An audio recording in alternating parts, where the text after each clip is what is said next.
This is going to be a tough point play. The Cubs with the World Series. Bryant makes the play. It's over. Tying run at second, 2 out. Palmeiro over the head of Jenks. Uribe charges, throws, out, and the White Sox have won the World Series. Looking, finds Rose. Rose trying to get open, fires away. Bang! It's over. The Bulls win at the buzzer.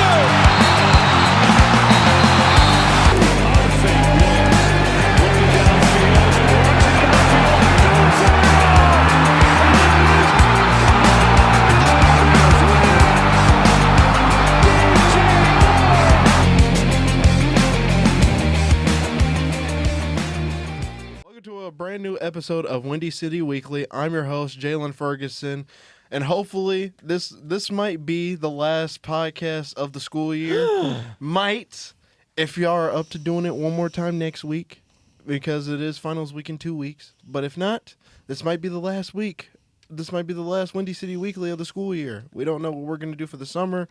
I mean, I got my own internship lined up in New York, so I don't know. Congratulations. Congratulations. Yeah, so I don't know how we would do that. That's still up in the air. I'll decide. But as of right now, how is everybody doing?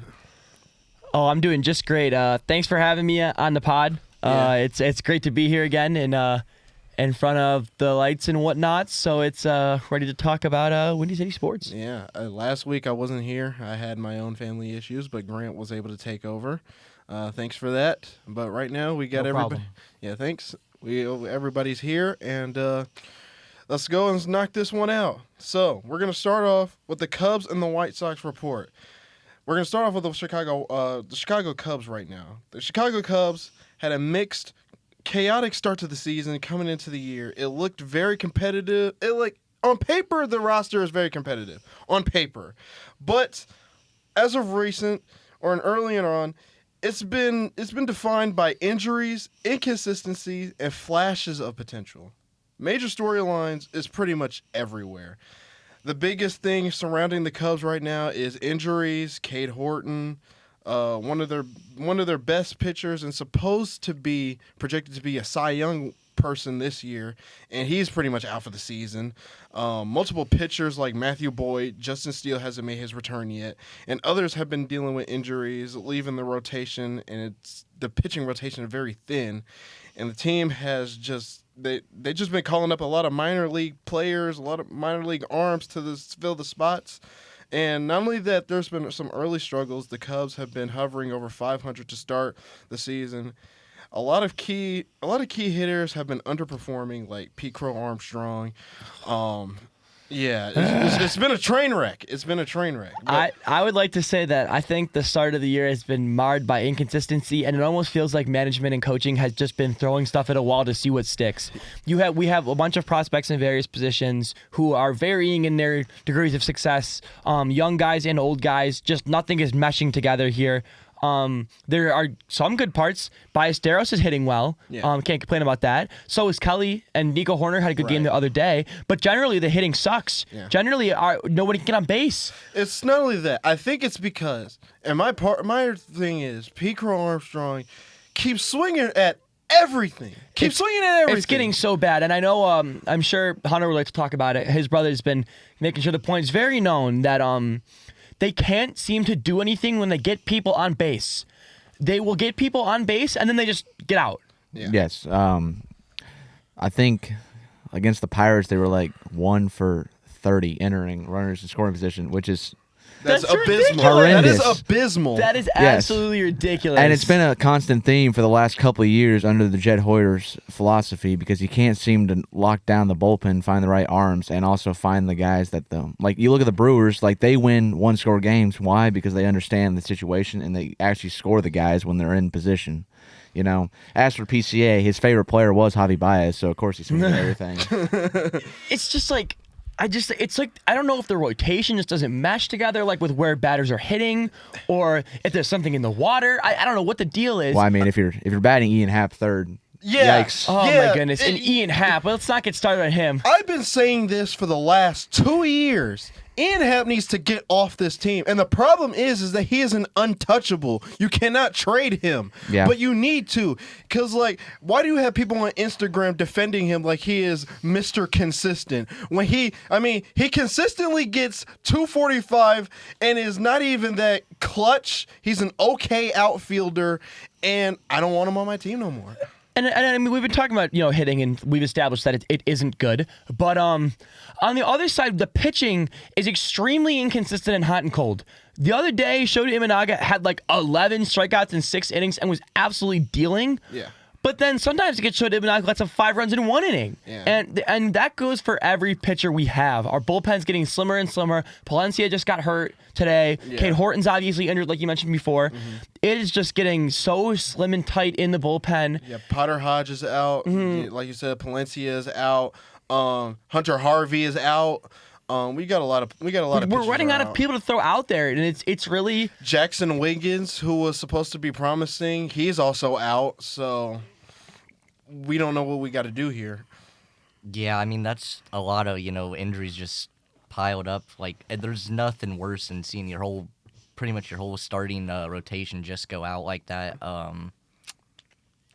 I want to go back to mentioning, and Hunter, you know all about Carson Kelly, Oh yeah, what he does in The the month famous of lore. April specifically. Carson Bonds. Enjoy that last week and a half of, the only good Yes. Carson Kelly you get for the whole season. Yeah, I mean, but it's looking very inconsistent here. I also have to say I got to put this on. The manager, Craig Counsell.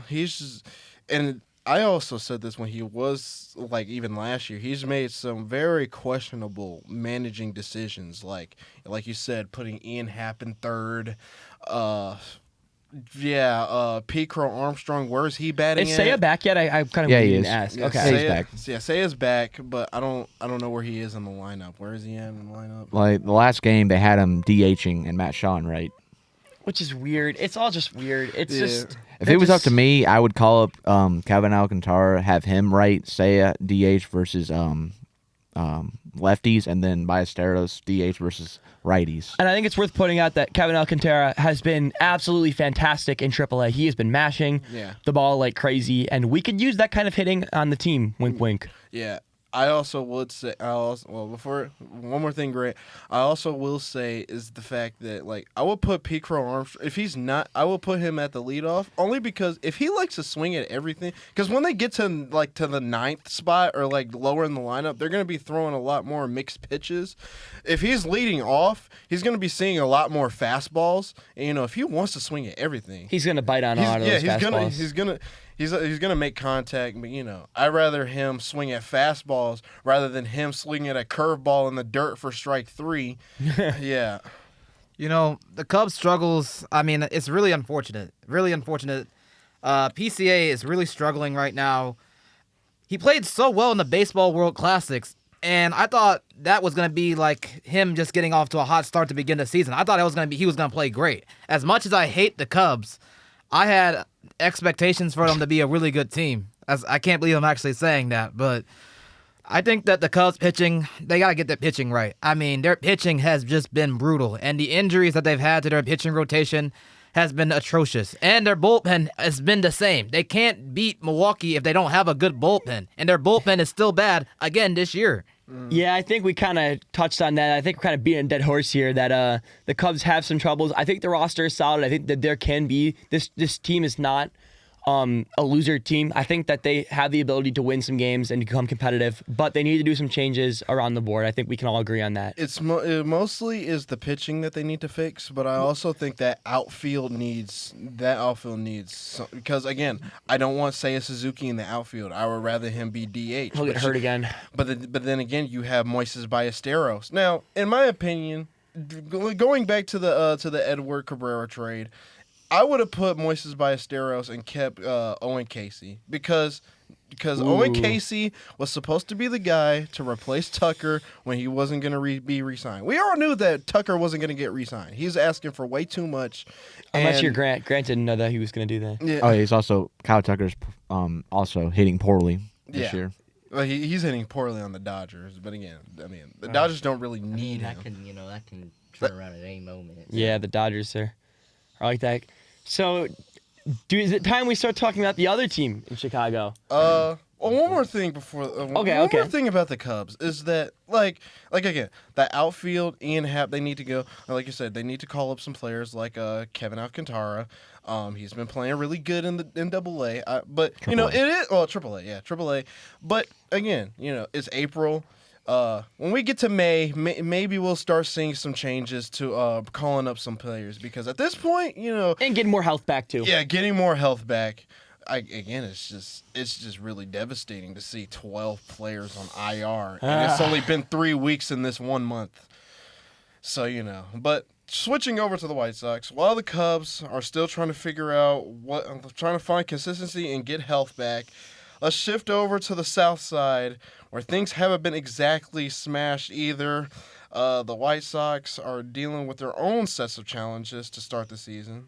Their overall struggles is the White Sox, they're still in rebuild mode, clearly. But they have been near the bottom of the standings. The team is struggling with consistency on both sides of the ball, whether that is offense and defense, pitching-wise too. There is no clear identity yet, but they're still trying to figure out what is their future. And the White Sox, they traded Lenyn Sosa on Wednesday because they got well, part of it is because they have a lot of depth in the middle infielders. So I'll let you kick. I want to say I have a lot to say about the White Sox, but I think that these two should probably go first, seeing as they are the White Sox fans. I've been watching a lot of White Sox games because I live with White Sox fans. Yeah. So I have a lot to say, but why don't you guys take it away first, Gavin and Grant? I'll shout out to, Lenyn Sosa first off. It was great having him. He was one hell of a ball player last season with us, and it makes a lot of sense why they trade him. It's just so sad to see him go. So I wish him best of luck out there in Toronto. But, yeah, you guys were talking about the struggles of the White Sox. I mean, biggest thing for me right now is the bullpen, what you guys were also talking about with the Cubs. Our bullpen is horrendous.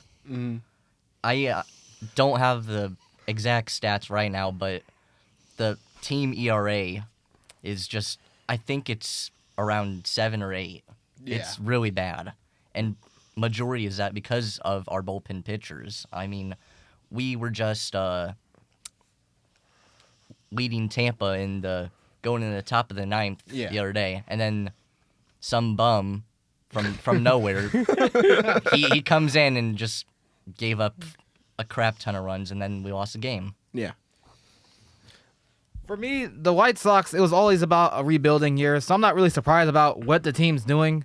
The bullpen is terrible. I mean, we have the worst bullpen in baseball. Our hitting is sometimes, and Gavin, back me up here, can be a little bit inconsistent at times. But we have been able to score runs and be competitive offensively at times, just not consistently enough. And a lot has to do with the relief pitching. Relief pitching and not enough consistent hitting. Yeah, we saw a lot of, we'll go back to the Toronto series when we played them in our home opening series. We swept them, and then that series they were, we'll give the Blue Jays, they were making a lot of errors, so, they're helping us out there. But the White Sox still were hitting the baseball in that series, whereas when we just got swept by the Orioles earlier in the week, and then this series with Tampa, the hitting was not there. Yeah. And I wanna hop in here. I got some things I want to say about the White Sox. Like I said, I've watched a lot of White Sox games this year, more than I ever would if I didn't live with White Sox fans. So I'm kind of a bystander. I'm not really a fan, but I like them. Obviously my friends are all fans, so I can say from an outside perspective, I can say there's a lot of good things out here. Some of the young guys who are coming up are looking pretty good. Antonacci just made his debut the other day, and he got a few hits and looked pretty solid. On top of that, Murakami he's cooled off a little bit, but he's still been a great player. He's been a great addition, and there's some good things to see, but there's a lot of bad. Grant mentioned hitting earlier. The team is hitting below the Mendoza line, which is the line that the regular batting average that a pitcher should have. So they're hitting less than pitchers should hit. They have problems without the roster. Benintendi's still there, and not gonna mince words about it, not try to be negative Nancy, but he sucks. The hitting is inconsistent at best inconsistent. And the starting pitching has actually not been too bad, but they've been blowing games left and right because of the relief and closing pitching. They have Serenity Dominguez closing a lot of games, which I've been told is not his strength. I don't think it was his strength when he was on the Blue Jays, though. Yeah, which is why I know Gage is really frustrated that they are putting him at closer and not relief. There's some good things to take away. Kyle Teal looked really good in the Baseball Classic, even though, unfortunately, he's been hurt. Some of the young guys look good. Cuero looks good. Oh, it's another guy who sucks. Reese McGuire. Oh, my goodness. Didn't they just call up Perea? Well, Schultz is up, too. They Yeah, I just was called just gonna him mention- up. I was gonna mention Schultz. yeah, Noah Schultz. He made his debut a couple nights ago on Tuesday. It was a rough first inning, but he locked in after that first inning. The youth is coming up. Well, the youth is coming up, and all the young guys who are getting called up are playing relatively well. I mean, we mentioned the first inning, but generally speaking, that has to be expected from That's a a young normal pitcher. thing to do, That has to be yeah. expected. And they have, obviously, the first elephant in the room is they had the first overall pick. Yeah. And they're going to get, I don't know how to say his name, it's Roch or Roach or Roch, yes. Roch. They're going to get him, according to what I've been told by other White Sox fans, that his hitting should bring a big boost into the lineup. Hopefully they can keep Murakami and he can keep mashing the way he has. There is something, I can see the vision with this White Sox team now. They definitely do need to make some moves to get some pieces in the bullpen and get some just consistently decent players so they're not putting Reese McGuire and Benintendi out there. But I see the vision. Yeah. Even though I don't think they're going to be a good team this year. Yeah, I do want to say, going back to the Lenine Sosa trade, I was actually a fan of Lenine Sosa. I think thought- we all were very big Lenine Yeah, Sosa I- fans here. I thought it was very promising having Lenine Sosa, Colson Montgomery, Chase Mydroff. I think those players were very promising. But they traded Lenine Sosa because he started the year off pretty slow, and they were like, okay, you're starting the year slow. We got some other players in that spot who we want to see how they're gonna do. Well, to play the devil's advocate here, Jalen, they haven't been really they weren't using him in the rotation. He wasn't starting games. I remember, because we've already established that we're all big Lenine Sosa fans here. Yeah. And he was nowhere to be seen the first few games at the very least. I mean, they put him in for like pinch hitting late in games, but at that point, games were already over. So I think his lack of production, I'm not going to blame it all on that, but I think that could be some of why he wasn't seeing the numbers he was in the So past. could you make the argument and say that they were trying to look for a trade for him, and that's why they didn't play him much? I 'Cause think he was the pretty much problem- out of the door. I think Maybe. the problem is we just have too many infielders, and there Yeah. just wasn't enough room for Lenny and Sosa to get consistent playing time. In baseball, you're either hot or you're cold, and when you don't get enough playing time, you're more than likely going to be cold. I have the stats pulled up here. Could you guys guess who the White Sox best person is batting average is? Let me guess. Oh, goodness. I It's heard not- about it. I don't think remember, I don't think it's Colson Montgomery. No. It is not. Chase Mydroff? No. Is it Acuna? No. Oh, my goodness. Is it Murakami? Nope. Is it Cuero? Nope. Oh, who could it possibly be? It's not Everson Pereira. It is. Is it really? It's Everson Pereira. Everson. Kidding me. His batting average is .304.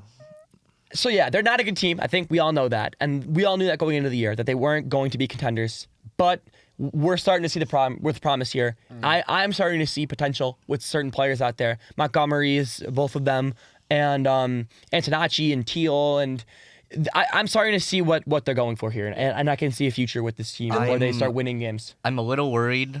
I know it's early. I know it's still April. Colson Montgomery his batting average is brutal right now. Yes. He has not been getting on base. He was supposed to be like the star of the White Sox. That's what he was supposed to be. Well, he said he was going to hit a lot more home runs than he has, and unfortunately, he hasn't really been doing that. Hitters get in slumps. Grant, I like what Grant said earlier about if you're not Yeah. hot, you're cold. So, and I think But- players like that, like we mentioned PCA when we were talking about the Cubs, and we can talk about Colson Montgomery now. They're both young players, and they're both, sluggers, and they're trying to hit it out of the ballpark. So they're going to get hot and cold, and I don't think it's a huge concern because I think they're just young. Hunter, where do they have Colson Montgomery in the lineup? Batting? Yeah. Well, I'm not a White Sox fan, but I think he's batting third, fourth, around that area. It's all over the place. I thought really. Murakami was at the 3. I think Murakami should play cleanup. Yeah, anything. 5. Yeah. They've had Colson at the 3 before, but right now I think he's all the way down to like 6. I mean, if he's That's another thing. Like if you're just moving a guy up and down the line, if he doesn't get consistent. things. I mean, I put him last if he's doing that bad. They just need some development. They do. I'm not worried about Colson Montgomery at the moment. Obviously, White Sox fans, it's a concern. But you see baseball players in the month of April really struggle. Besides I mean, Carson Julio Kelly. Rodriguez is struggling right now and has a batting average of 200 and only has 1 home run and 6 RBIs. He's putting up the same stats as Colson Montgomery. So I'm not really worried about it because baseball, there's so many games that they're gonna get hot. I believe that Colson Montgomery is gonna get hot for the White Sox. It just, he struggled last year early in AAA. He was pointing like a 0.37 batting average or something like that, Gavin, last year. And he played great as the season went on. So I'm not worried about Colson Montgomery. As a baseball fan, I'm not really like you said, it's April. Okay, the season just started. You have 162 games. That being said, last year, Lenine Sosa, Chase Maedroff, Colson Montgomery, they got hot after the All-Star game. So pretty much what I'm saying is, right now, I'm not saying right now it doesn't matter. What I'm saying is, just pump the Take brakes it with a grain little of bit. salt Yeah. and just understand that your team's not really in contention. Yeah, I still have the White Sox winning 70 games. Yeah, I think that's a fair assumption. If that happens, that's all I really care about. They're you know, not a seeing bad team. improvement. I think they could win that many games easy. I think they have a roster that can do that. I mean, it could be worse. You could be the Rockies right now. Yeah, it could be worse. Be the Rockies ever. But they can draft though. That's the problem. Too bad they can't do I mean- anything else. I mean, they just got lucky with what's his name? Was it Ethan Holiday that fell to 4? Yeah, I think it was Ethan Holiday. Yeah, they just got lucky that he fell. I'm being a jerk. Don't clip that Rockies hate on there. I have no problem with the Rockies. For all you Rockies fans, all 2 of you out there. I know my uncle is a Rockies fan, and well, I feel bad. That's Yeah, all I don't can clip say. that, Jalen. Don't clip that. You also want to talk about a team that's like surprising people. The Minnesota Twins. Oh God, I don't don't- get me started on the I don't know Minnesota how the Twins. heck they are winning games. Yeah, it's ridiculous. I'll Yeah. tell you that. I don't know how they're winning either. I did look at the standings. How are the Pirates in first? It's the start of the year, and just teams are just they Because, haven't like- been enough games yet. Like the Cubs are 9-9. The Brewers are like 10-9. The Cardinals are like also 10-9, and the Pirates are like 11. so the whole division sucks pretty much. 7. Okay, but even like, I truly think that O'Neal Cruz just wants to be traded. I think that's why he sucks so much. Yeah, the Twins are first in the American League Central. How about that? That's pretty funny. I Yeah. did see a couple games. Can't even be bad, right? No. No, right? They clean house and Sell then the whole team, and they I still don't can't be understand. I bad, really right? don't. Speaking of selling the team, wink, wink, Grant. Oh boy, are we getting into this now? Are we doing this now? I guess we will. I mean, Grant, you have a lot to say. But hallelujah! AKA Mark Eversley is gone.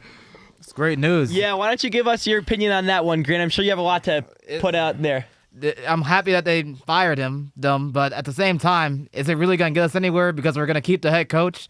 No, because ownership is stupid. Such a negative Nancy out here. I will say this: firing the front office was a great step in the right direction, but ownership refuses to realize that you need to clean house. The fans of Chicago and Bulls fans in general deserve a winning team. Well, cleaning house is pretty much selling the team at this point. Grant, nothing will appease you. Last time I was here, you said, I remember you said last time I was on the podcast, you said you wanted AK and another guy fired. You said you wanted them fired, and you said they were not doing a good job, and you wanted them fired, and now they get fired, and now you're still not happy about it. Well- What pleases you? Well, the thing is though, I am happy we fired the front office. Oh, you sure fooled me. I am happy. They did a terrible job in their 6 years in 2020 when they got here. I mean, drafting. But they made the playoffs in the play-in. It doesn't matter. Hey, let me go off topic a little bit. Guess who still made the play-in and lost? The Miami Heat. There you go. But I mean, the Chicago Bulls, they're an atrocious mess right now. Ownership doesn't know what the heck they're doing. They say they want a long, sustainable winning team. That's not true. But it's not true. I'm sorry. We only had like maybe 2 winning seasons with the front office. I mean, the front office was terrible. They were terrible. They had to go. Drafting in 2020, drafting Patrick Williams I knew we were going to go into this instead one. of Tyrese Halliburton. You could have drafted Devin Vassell. You could have drafted Denny Adiva from Portland in 2020. Advia. You could have drafted those guys, and you refused to. And you traded 2 first-round picks for Nikola Vucevic when you made a win-now move. But that You also win-now got DeMar DeRozan. but that win now move didn't get you anywhere because those picks that you got from Orlando, or those picks Orlando got, were very high valuable picks, and they were lottery picks. So if you make a win now move, you gotta win, and they didn't do that, and they tried, and it just failed miserably. Well, before I go into my overview, win now never wins in basketball. I'm gonna list you a couple teams that tried that and failed. Well, first of all, the Nets did it twice when they got Brooke Lopez. The Nets probably would have if that big three was healthy. Which one? The KD and Kyrie one, and Harden. And also, if KD's foot wasn't so big and also- they were stayed healthy, they probably would have. Because if you see the numbers, and I'm sorry to interrupt you, Hunter. If you saw the numbers, that big three when they were on the court, they were dominating. I was gonna say not like the Lakers trading for Anthony Davis. That worked. That was a win now move. That's true. That was. But that worked because it was just two players, and like they still had depth. And they still, because they had Rajon, when they wanted. They lucked into that depth. Yeah. Rob Pelinka did not want to build depth. He wanted 3 stars. He wanted Kawhi Leonard, Anthony Davis, and LeBron. You would trade everybody off your bench and Exactly. bring in people from the G League. Which is why my brother wants Rob Pelinka fired. Oh my goodness, does he ever? Yeah, but no, going into this overview of the Bulls finally decided to get rid of AK, Artis Karnisovas, and Mark Eversley. Why is this a big issue? Why were they a big issue? They were stuck in the middle for the last 4 years. The Bulls never had any time to rebuild. Like you said, they were they wanted to win now. They wanted to be to the play-in. Yeah, they wanted And get to a be bad draft pick. That's what they strived for. They were never good enough to contend with other teams. What else? No clear long-term plan. They pretty much had no idea what the hell they were doing, and didn't really commit to the rebuild. Like I said, then they didn't even make They didn't make any aggressive moves. They went 48 days without trading a single player.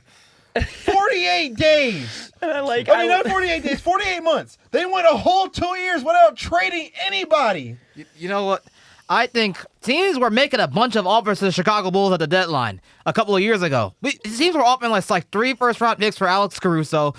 Orlando, they were trying to get Kobe White before they pitted it to Desmond Bane. They offered us 3 first-round picks, but we didn't want to sell them. Well, I mean, our players' value was at their highest, and we still didn't want to trade them. We were still trying to strive for the play-in, which gets you absolutely nowhere in the NBA, especially since you can't win the lottery because, I don't know, Adam Silver just hates the Chicago Bulls or something like that. I mean, the Mavericks won it with like a 0.1% chance. Okay, the Dallas Mavericks were going through hell when they traded Luka Doncic. They had to give the Mavericks the #1 overall pick. You Dallas fans can say whatever you want to get about Nico Harrison. The fact of the matter is, Nico Harrison I'd rather have Nico Harrison. Inside job. Oh, I'd rather have Nico Harrison than Mark Eversley and Artis. All right, speaking of that, Grant said he would rather have Rob Pelinka than Arturas. Would you? The reason why I'd have Rob Pelinka over Arturas is one thing and one thing only. Rob Pelinka at least knows what direction he wants his team to go into. Does he? He's bad at putting a good roster together, but he at least wants to win. Well, so at least Zach has that for him that the Lakers are trying to win. Making a roster is a pretty big red flag. Yeah, That's probably the worst mistake we can make. But our front office couldn't pick a direction about where the heck to go. They didn't know what to do. They were confused. They were dissatisfied with being in the middle. And I'm sorry. The fact of the matter is that if Jaden Ivey was the reason why they got fired, first of all, I mean, that should not have been the calling card. They should have been fired last year. And secondly, you can't put this on Jaden Ivey because they can't be like, oh, we didn't know what Jaden Ivey was about. No, Detroit told the Bulls how Jaden Ivey was. They can't be surprised about what Jaden Ivey was doing. And if that was what broke the camel's back, then you just suck. You just suck at your job. I like, I don't want to spoil this, but I like Jalen on his notes has in all caps with a star in front of it, could not draft. Yes. In all caps. Yes. On my notes right here, it says cannot draft. Could not draft. Drafted Patrick Williams. All right, Kobe White. I mean, there's Kobe a lot of White teams was that can't good, draft. but you couldn't coach. Matas Bazila, you know what? Look at the Kings. Matas Bazilis. Matas Bazila, I'm not gonna lie. This next year is gonna determine whether I like him or not. This next year is gonna determine. Well, this is a big draft for a lot of teams. This is a really big draft. A lot of great players. Well, the in this Bears draft. quarterback Caleb Williams, he posted on a story Mount Rushmore of Chicago right now, and they have Buzelis up there along with PCA, Caleb it's Williams. Cope. It's because they're friends with each other. That is true. It's Pete Crow Armstrong. Which, by the way, Grant hates that he and Caleb are friends. Who? Pete and Caleb? Yes. Yes. Because he hates PCA. Because Grant wants to be friends with the face of the White Sox. Oh wait, there is no face of the White Sox. At I think the it's moment. Colson Montgomery. At the moment. Give us some time. It's Murakami, so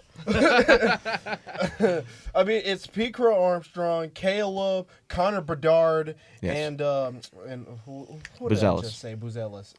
I think this is going to be a big draft for a lot of teams in the NBA. The Bulls, I don't trust especially. the Bulls because we're just gonna draft somebody from France. Well, who's it, not gonna it get any depends playing on time. it depends on like how the draft lottery goes and where your team ends up. I mean, can you pull up Tankathon and see where the Bulls are like outside winning the lottery? Like what kind of range of picks they're going to get? Well, we're gonna get 2 first-round picks this year. They're going to get Portland's, but like I want to know like what kind of range. They're gonna be an eighth or ninth. Oh my 8th or 9th? So, assuming they don't win the lottery and they have around the 8th or 9th, there will still be a lot of really good players available then.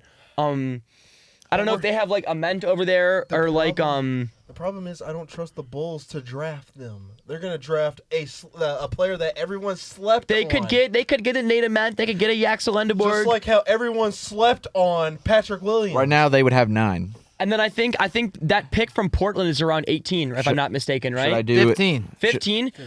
They're gonna lose in the first round to Should San I Antonio. simulate it once, see where they end Yeah, up? I think that the Bulls have an opportunity to get a center with that 15th pick, whether they get A.D. Mara from Michigan or whether they get Koa Pete from Arizona. I think they have a chance to get a really good center and pair that up with a really good forward or guard earlier with their first pick. I think they can do a lot to be a better team. I think this year we're going to see more. We're going to see Senge actually play.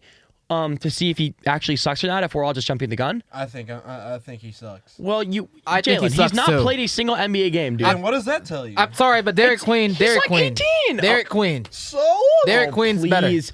You guys need to have patience with this kind of thing. No, because in the NBA is like how because there is no farm system in the NBA. It's either you're good now or you're not. And like Noah Sengay didn't get any playing time, and not only that, Because he out was for the season- hurt. He was out for he didn't get any playing time anyway, and then he got out for the season. But I think he got out. Now, honestly, I don't have high hopes about a Senge, but I'm saying maybe it's a little too soon to completely write him out. I'm sorry, but the Bulls front office literally helped Orlando with their rebuild. Obviously, Orlando has underperformed BB this no year, J.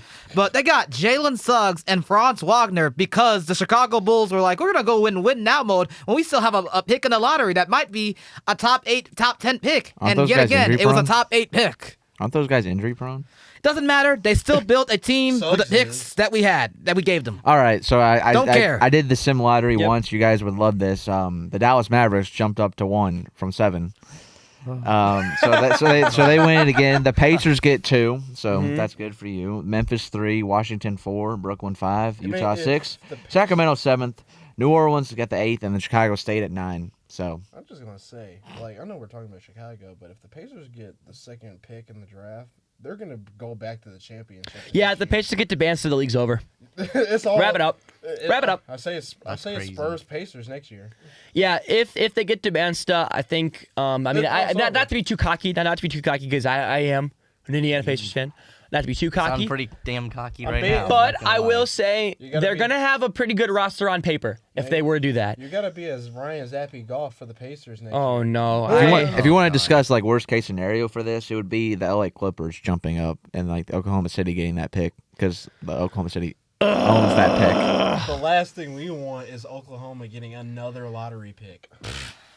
Yeah, I think we would need to investigate. We would need to riot and all riot outside Adam Silver's house. I know Grant wants to do that anyway. I do, generally. I mean, the last 5 or 6 drafts, if we had rebuilt, we would have been a good team by now. That's a big if. I'm sorry, Josh, but in 2020 through 2025, you could have gotten some really good players if you didn't trade those draft picks and committed to rebuilding. Would Now, they have when it's literally raining cabins here? Could not draft. We can't Well, draft. if we a good committed point. to a rebuild after we got eliminated in That the doesn't mean they playoffs. can draft. They still can't draft. Okay, you're telling me if we had like top 3 picks, like We or drafted top 5. They got Patrick Williams with the 4th pick. and re-signed him to a $90 million deal.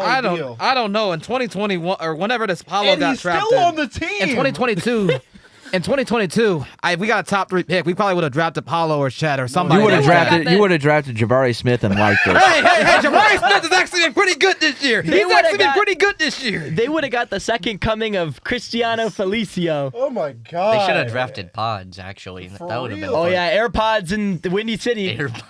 But hasn't he been underperforming? Yes, in he Golden but State? he Oh, scored. royally. But he scored his first 30 game in That doesn't like matter. over a year, I'm not like gonna 2 lie, games ago. anybody could drop 50. Didn't Orlando from the G League drop 30? Matt Klung. I don't know. McClung did. You follow drop the 30. G League? I don't know. It's kind of weird, bro. Right, I mean, nowadays they're well. Towards the end of the season, a lot of these G League players are getting called up. Wow. You know, talking about actual basketball games on here, these play-in games, I know the play-in system sucks and everyone doesn't like it and everything, and they think it's dumb. I think it's dumb. Everyone thinks it's dumb. But I can't lie, though. These games have been absolute heaters. Not all of them, but that Charlotte game was nuts. I don't know if you guys saw I did. Kobe White hit him with the J.R. Smith falling out of bounds. That was crazy. And I know that That's it. at least some of us in this room watching caught that Warriors game, which was completely off the chain.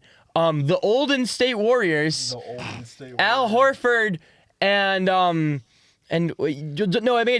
Horford and Brook Lopez turning back the hands of time 10 years earlier and having an old school shootout with Steph Curry involved and Kawhi Leonard. It was peak. Draymond was absolutely just dominating Kawhi. Like, Kawhi Yeah. couldn't move out there in that fourth quarter.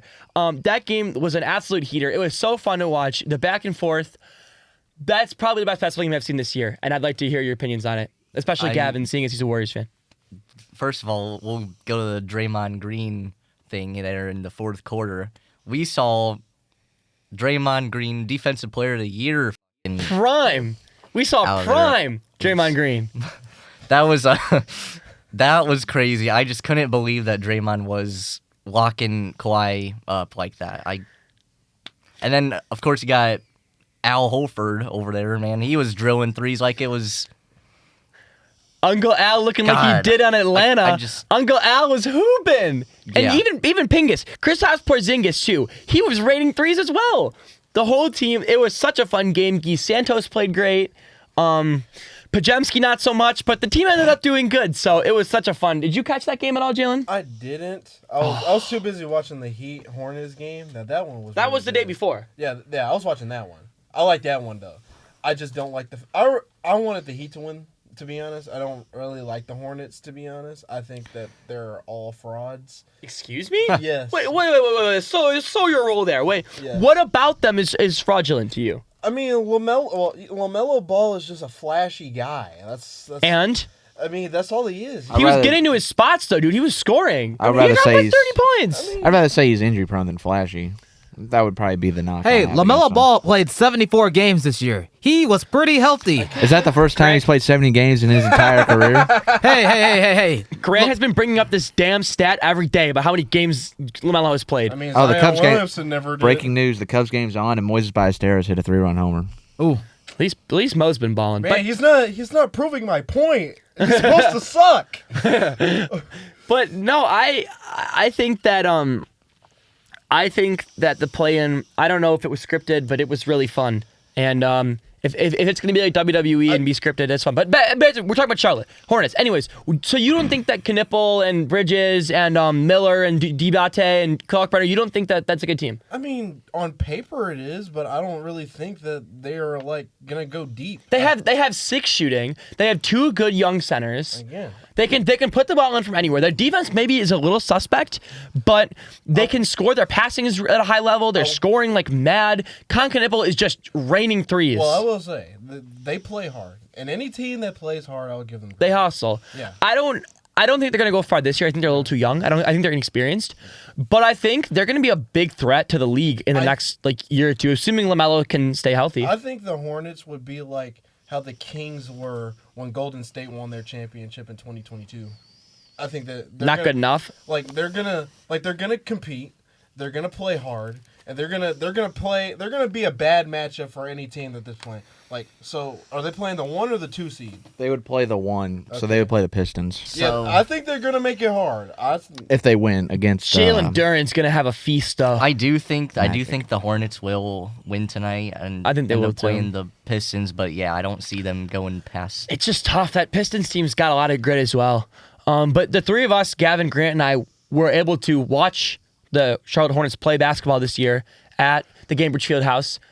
So I can say I've seen Concanipple and LaMelo firsthand, and they hoop, man. They know how to get to their spots. They know how to score. I just feel bad for Bam because like Bam, like You think it was intentional? Let me bring that up. Do you think that, like, because I know the NBA fined LaMelo a bunch of money for that.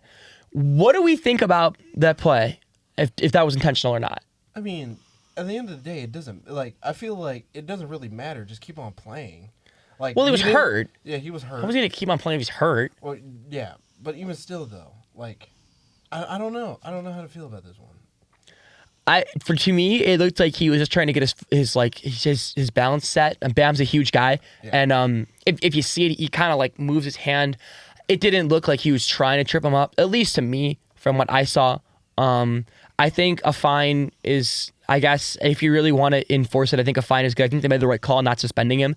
I know the league was talking about that, about possibly suspending him. They were literally replaying it the next day to see. Yeah, I think they made the right call. It didn't look intentional enough to me. And even if it was, I think it just, it wasn't like malicious enough to where like he like punched him like Draymond or like spiked the ball at him like Desmond Bain or Oh something no, like Draymond that. did that on purpose. Draymond, Which Look- scenario are you talking about here? well, the fact that you get the assets tells you all you need to know. Like, come on, look who we're dealing with here. Although I do love the video of Draymond saying, "I'm not a violent guy." Oh, Or I haven't what- had really many fights. Yeah, he said he hasn't had many fights, and it's like, come on, dude, you and Beef Stew are like literally just like Yeah. boxers at this Yeah, point. Punched Jordan Poole. He punched Stepped on Sabonis. he punched didn't he punch Nurkic in the face? Oh yeah, he did do that. I think that's the fight like, they're talking lined it The about. up. Sabonis one is brutal. That one's bad. Or when he choked out Gobert. Of course. Gobert, yeah, all That's the ones classic. against Rudy, all the Rudy ones. Didn't he just get into a fight with Beef Stew recently? No, not recently. Because Beef Stew fought somebody recently, and it was pretty. It was Wasn't pretty intense. Draymond. They had a pretty big fight. Him and somebody else.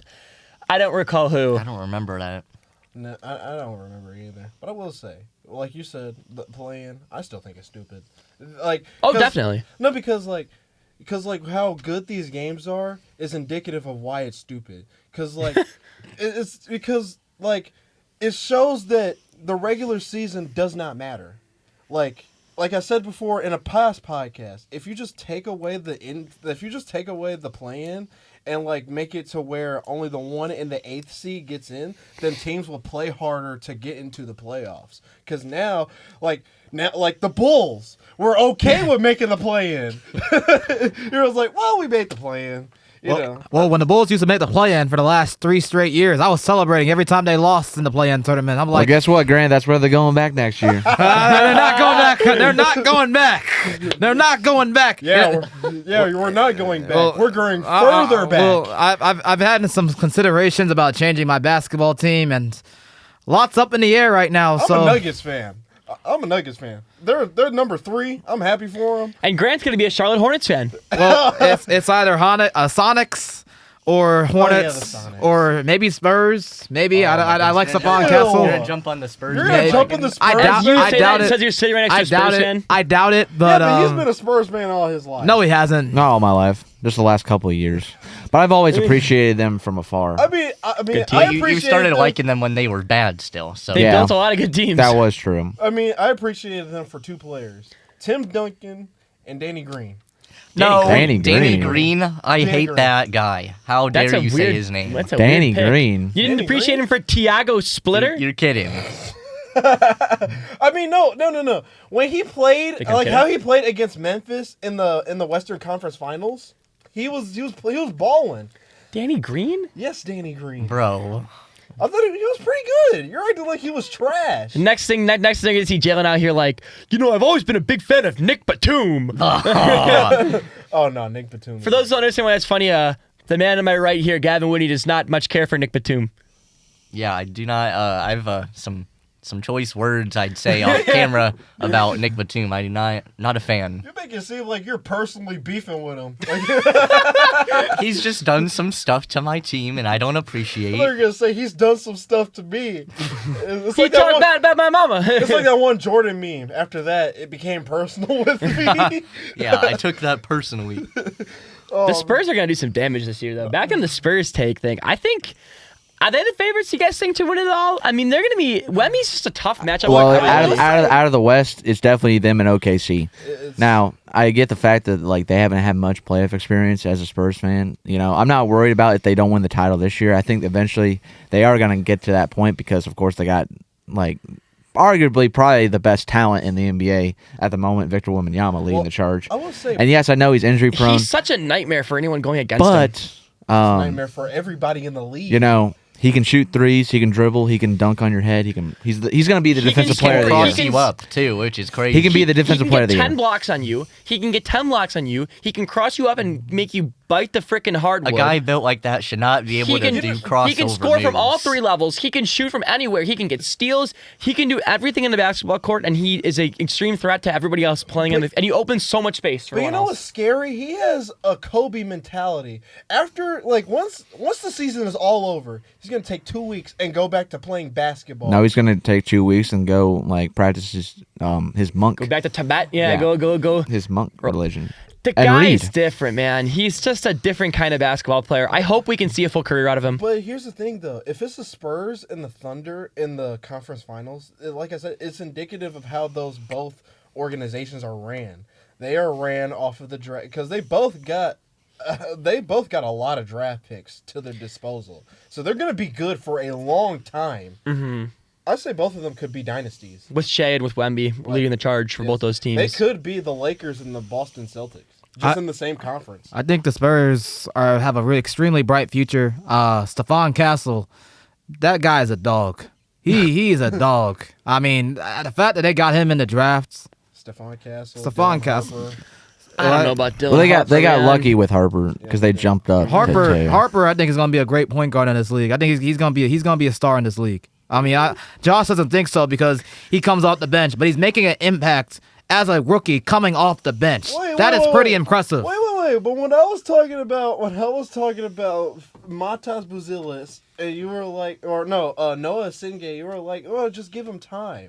Well, the fact of the matter is that the Bulls could have drafted Derek Queen, and I wanted Derek Queen. So, of course, I'm going to hate Noah Singay. Grant goes back in his bag and pulls out we could have had Derek Queen. I mean, we could have. Could have took the guy the Spurs took, Carter Bryant. He's pretty good. You know what I think is that my thing with if assuming we get a Thunder and OK or not Thunder OKC Thunder and Spurs matchup for the conference finals, I think it's going to be a good series, and I think that the Spurs I think have an answer for most of what OKC can do. I think they have an answer for most of what they're going against. Yeah. I don't think, and from the games that I've seen this year, which have been great games, all those games have been heat. The games that have been played between those two teams this year, they've been awesome. There is no answer for Wemby. Chet can't guard him. Nope. Nobody can guard him. No one can do anything about his blocking. No one can do anything about his rebounding. He is a difference maker to the extreme. You know what's going to happen? They're going to send Lou Dort on him. He's going to injure Wemby. Lou Dort is just the worst, man. I'm trying to be so negative. I'm trying to be a little more positive, but Lou Dort, I just don't like the way he plays basketball. Speaking of dirty players, Joel Embiid is going to be out for game 1. What else is new? Is Joel Embiid that dirty of a player? Maybe when he scratches his bum, maybe, but I don't know if he's like. Yeah, what else is new? He's injured every year. That's what I'm saying. Like this year, it's appendicitis. Bro. Come on. Always something. Speaking of Joel Embiid, who was a former MVP, who do we think is going to get the MVP award this year? And why do we all agree that it's Luka Doncic?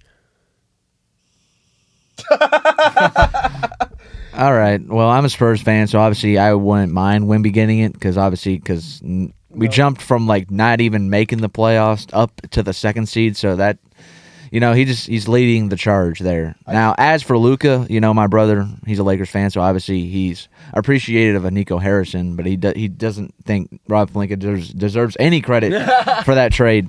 All Nico Harrison. I wouldn't mind seeing Luka win it. I think he deserves to at least win one because, like, if James Harden's going to win MVP and James Harden doesn't play any defense, they're basically the same player, and I think Luka's just a better creativity on the offensive side, better than Harden. I was gonna say Wemby should guaranteed win it, but again, I'm not really too familiar how Luka has been playing this year. The man's dropping 40. He's worth at least 13 wins to the Lakers, which would drop them from like the 4 seed down to like play-in territory. Luka's numbers. Yeah. Like, the guy he's been going completely ballistic on offense. Wemby should at least. Wemby. No, Wemby's gonna be in the conversation. I don't think Wemby's gonna win it. If Luka wasn't the one they didn't pick Luka, I think Wemby would be a great pick as well because he's just moving at an insane level as well. But I think Wemby's so young, and I think we're going to see better years from him. Now, I'm not going to discredit the other guy in the conversation that's going to be in there, and that's Shai Gilgeous-Alexander. Obviously, he's a great player. I know Josh hates him and the way he plays the game of basketball, but Whoa. you know, he's very efficient. I agree. So I think they're just going to look at that and the fact that the Oklahoma City is the 1 seed again, and I think they're just going to give it to Shai.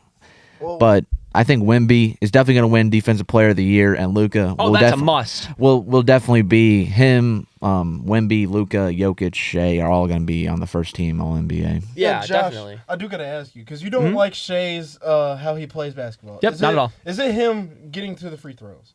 Yes, and it's the fact that he goes for them. He just goes for, if you see him taking a shot, he'll lean it in the bodies. He just tries everything he can to get to the line. And I mean, I respect the hustle out there.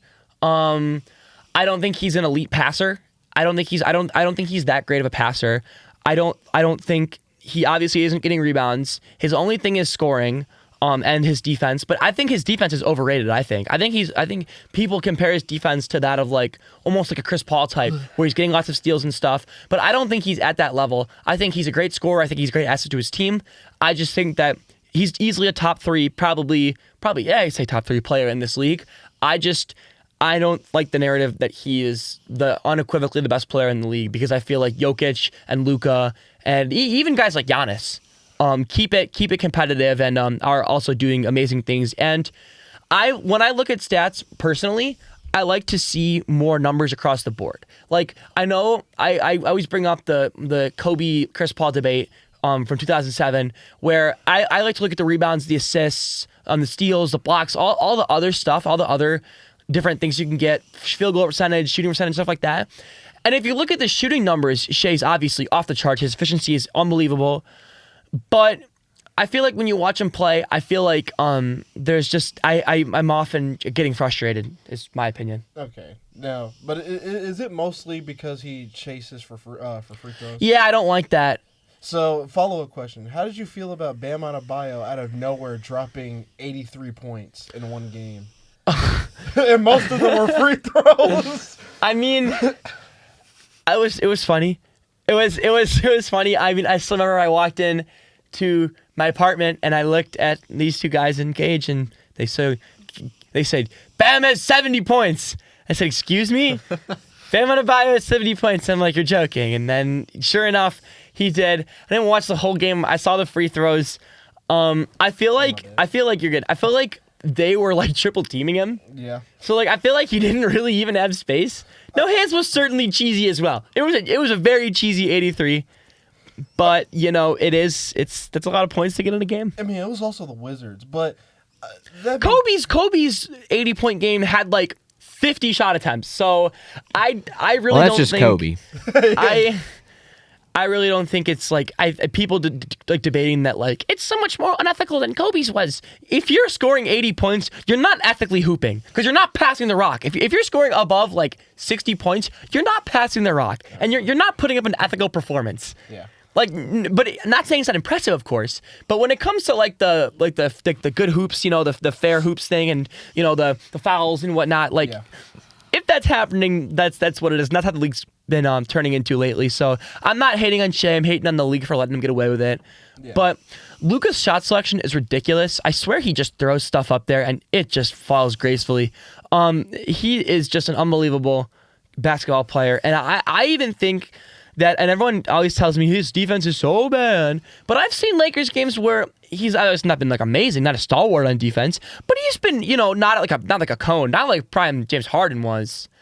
I also want to bring up the fact that you know, the other guys in the conversation for MVP, Wemby and Shai, they both have great teams around him. Luka has basically LeBron and no one else, himself, and Reeves. LeBron, and Reeves, and nobody else. Oh, and I guess like off the bench, white boys of motion, Luke Kennard, but Isn't Reeves He's out been for the moving. season? he's out for the first round. So if they advance past the Rockets, he'll come back. But I doubt they're beating the Rockets now because Luke is also hurt, and they have to rely on 41-year-old LeBron. Yeah, they're up. Yeah, he's Yeah, and they have no bench, which is another reason why Zach hates Rob Pelinka and wants him fired. Well, because they traded their bench for Luka.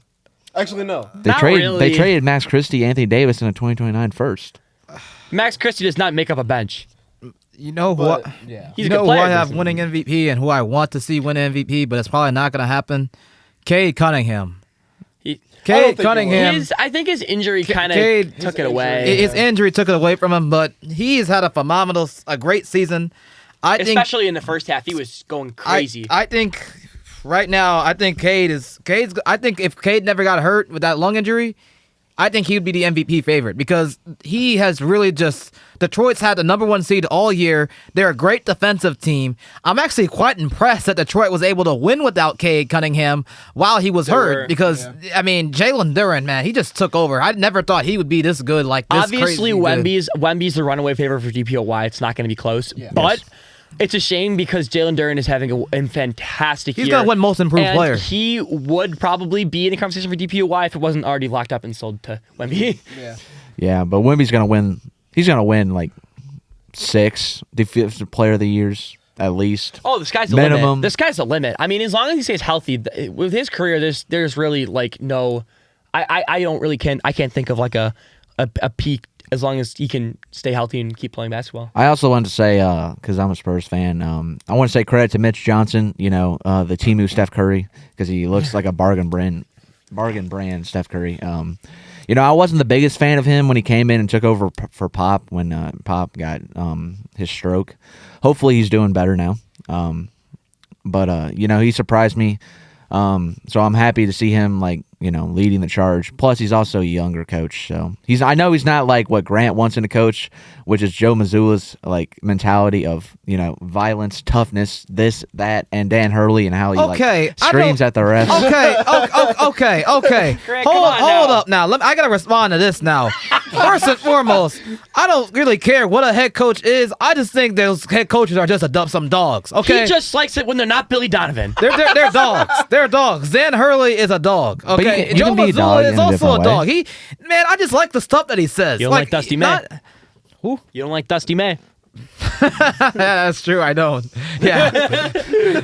But at the same time, though, I mean, come on. I mean, sometimes you got to have some gritty head coaches, and there's nothing wrong with that. There's nothing wrong with that. I never said there was anything wrong with that. I was just saying that you prefer those kind of coaches than to Mitch Johnson. Well, when you mean greedy head coaches, what do you mean? Gritty. Oh, Gritty. Yeah, got some grit in them. Guys that will challenge their players, yell at them. He face wants to guys face. that are on the Jim sideline Boylan screaming. did that all the time. Does he? And we all know how much he likes Jim Boylan. I hate don't you, Jim Grant? Boylan, but Dan Hurley just has something to him as a head coach. Would He you want just- him to be the Bulls' next head coach? Oh, I'd love to have Dan Hurley be the Bulls head coach. So where do you want Billy Donovan? What? I get really tired of Dan Hurley yelling at the refs every 20 seconds. He'll get texts in the NBA for that. Oh yeah. Draymond type. Hmm. Well, so we know we talked about that. Do we want to move on to football or hockey or anything like that? I do. You want to touch on the NFL draft real Yeah, quick? let's talk about the NFL draft since that's coming up in 3 weeks, 2 weeks. I think it's literally next week. Okay. Do you guys want to say your piece on who you think the I Bears just should want grab? to. I just want to say insert clip of Grant getting mad at Colson. Colson Lovely getting drafted. Oh, that's great. That's a classic. That's a classic. Grant and Jack. Oh, yeah.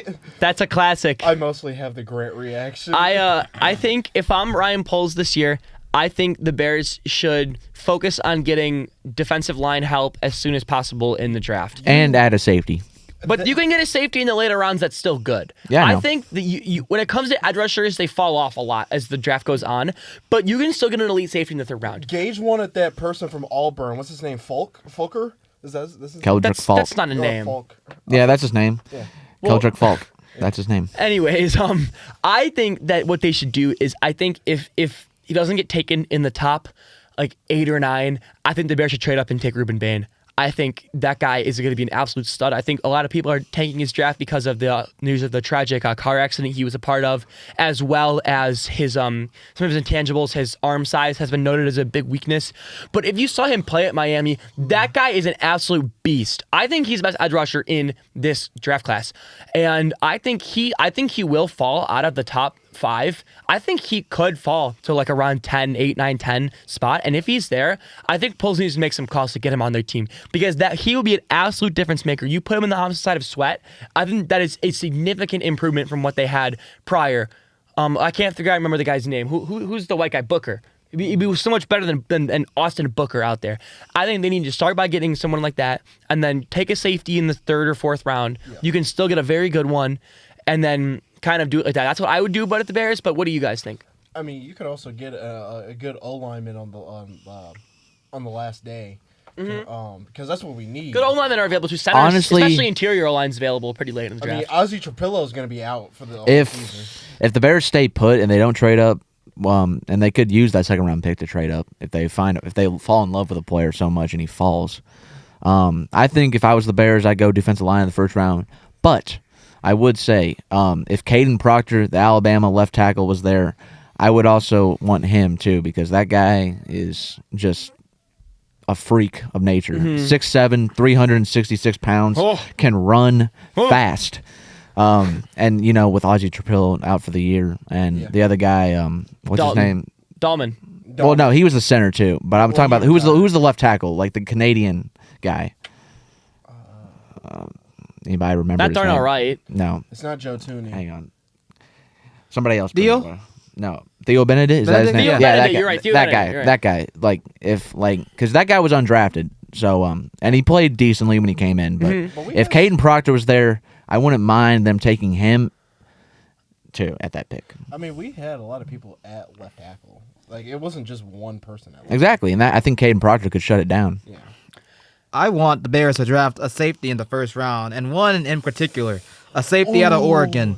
Dylan Diamond? Is that if I pronounce his name? I don't think is he going to be taken in the 1st round? Yeah, he's going to be taken in the 1st round. Yeah, there's like mocks that have him. He's really good, but I could see him falling out of the 1st round because safety's not valued. There's mocks that have But him we do going really need to a 18 to the safety. Vikings. Look, we need a safety, but you can watch all them Bears games last Do you like him because he's fast? Yes. He I like is fast very safeties. good. He is very good. That Thielemann guy is really good.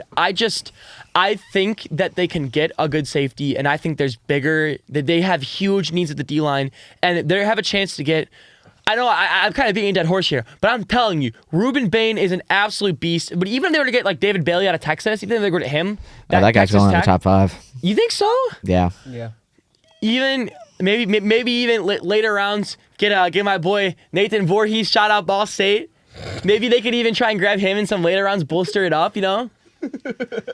You guys think I'm joking? No, I'm dead serious. That guy's gonna be a dog. Shout out Ball State Cardinals. You know What what? round do you think he goes on the in? Bears, a pass rusher as well, like Keldrick Falk from Auburn. Yes. That he pass was just rush, talking about that. that guy. I think he's going to be really good. I hope the Bears. I don't know get if he's him. going to be there, though. You don't think so? I think he might have. There's not like a whole lot of like top end defensive linemen in this class. And I But think the ones that are there are really good. I think the ones that are like obviously the ones like Reuben Bain, Arvell Reese, Sonny Styles. Styles, those are guys going to be all long gone before the Bears pick. I just think Reuben Bain. I feel like there's questions about him now. Like I said, that the tragic news about his unfortunate car accident, and same with his intangibles about his arms. People say his arms are too small. People say he's They have questions about what was the other thing that you were telling me they had questions about. I thought there was something else you mentioned about Reuben Bain. I think you mentioned everything. Like the arm length and the yeah. the incident with the car. I think that's it. Yeah, I think that is going to make people want to go with somebody like Arvell Reese over him. And I think that if they can get a guy who otherwise would be probably a top 5 pick, if they can get him around 8 or 9, I think it would just be such a great move. I feel like there's a lot of good things going on in the NFL. Another thing that just happened today was Will Anderson got paid. Did you go see that? Did you see that one? Oh, I saw that. Yeah, this morning for the Texans. Highest paid non-quarterback. I love ripping on the Houston Texans. Still going to be mid next year. They are going to have a huge problem because they're paying a few guys a lot of money. This is gonna be a problem. They don't have a franchise quarterback right now. They are paying Stingley a lot of money. They are paying Will Anderson a lot of money. They're paying Kamari Lassiter a lot of money as well. and they're going to have other guys paying Daniil Hunter a lot. He's on a 1 year, to be fair, but they are paying him a lot. Is it 2 year or 1 year for Daniil Hunter? 1 year. 1 year. They're going to lose him next year because they're not going to be able to re-sign him. And they're going to need a quarterback. They're going to need somebody to play quarterback. They don't have one right now because Stroud's future is completely up in the air considering how he completely shut off last year in the playoffs, and he just was, not to mince words, but he wasn't very good. So there's a lot of questions about what the Texans are going to do. And don't get me misconstrued here. When you have a player like Will Anderson, you have to pay that kind of a player. He is an elite. Elite is an understatement. He's one of the best defensive players in the league. I don't think they made the wrong call. I don't think they made the wrong call paying him what he wanted to be asked for. I don't think that was the mistake. The mistake, in my opinion, is keeping too much talent and not having, a full enough roster or offense that can win. Mm-hmm. Yeah. I don't know, but going back to your point, Grant, trying to get a safety. Yeah, the Bears. First round. It's Windy City Week. Yeah, I'm not too sure if I would do that. I'm not too sure. I personally think We need all the help on defense we can get. And if it means drafting a safety or even drafting a cornerback, I'm all for it. Oh, we didn't see them taking Colson Loveland this year, so who would be the out-of-box pick? Couldn't they put Kyler Gordon at safety? Couldn't they just move him there? I don't want Kyler Gordon anymore. I'm kind of done. Plus, I'm not gonna get upset about who the Bears take in this draft. He says that now, and then come draft time, though.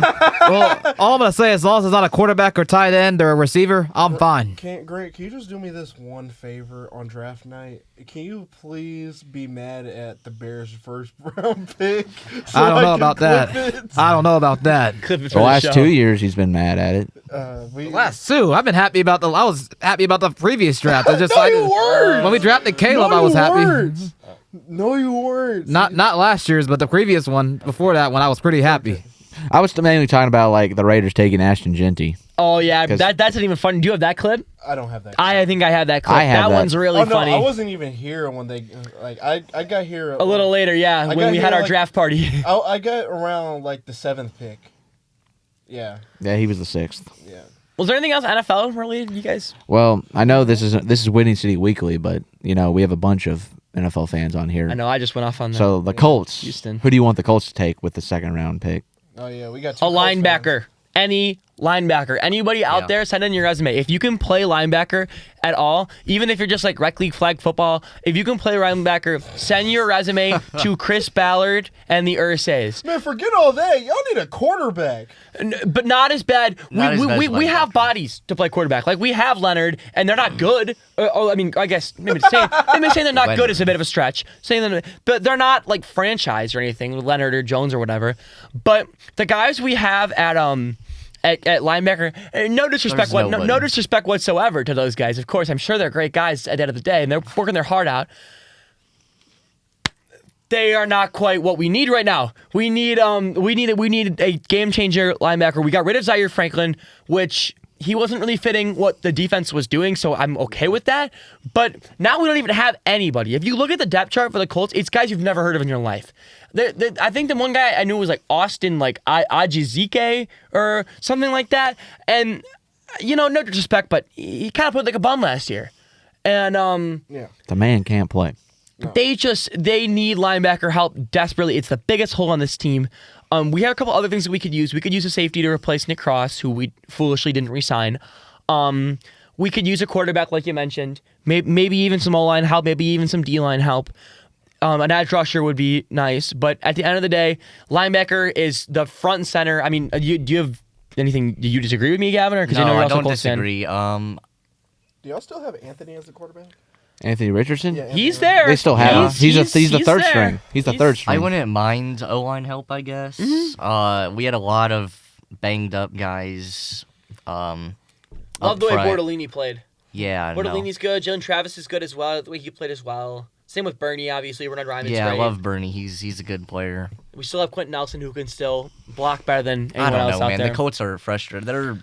They piss me off more than the White Sox. They're in a really bad spot. I really don't like talking The Colts about them. are just in a It's really just poor situation right now, They're and they're the Bulls of the NFL. they kind of are. Hey, y'all already And have your Patrick Williams. I love Sauce Gardner, but getting him like kind of just was kind He of ruined it. No, They that ju- ruined everything. It Let's kind be of real. shot everything down a lot. They jumped the A gun. lot. They thought they were like, oh, we're 5-0. We're gonna go to They the were they Super no Bowl. they were farther than that. They were Well, like it was 7-1. Yeah. Okay, 7-1. They just, I don't know what Chris Ballard was thinking because, like I said, I like Sauce Gardner a lot, and I like having him on the team. I think he's a star player. I think people give him way too much hate. But the team wasn't a Sauce Gardner away from winning the Super Bowl, and I think that was I don't know if obvious that to was all everybody. Ballard. I don't know if that was all Ballard on that. I think. You think I the think, say is jumped the gun? I think Carly or whatever the heck her name is. Yeah, that's her pushed, name.